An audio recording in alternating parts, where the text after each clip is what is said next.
Hello guys, welcome back to this channel. In this today's tutorial, I'm going to show you how you can create creative photo editing using InShot photo editor.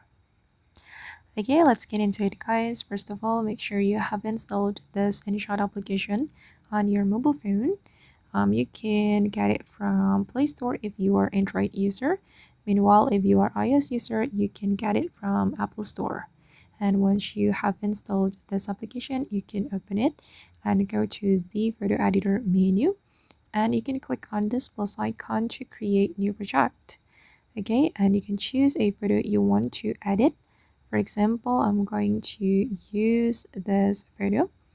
Okay, and we're going to make it black and white, so we can go to the filter menu, and then we can choose this one or this one.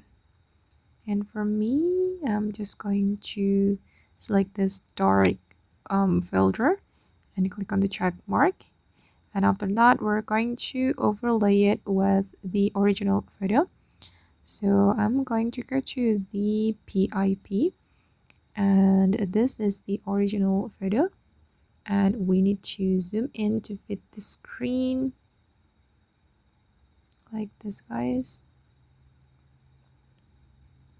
All right. And then we're going to go to the mask.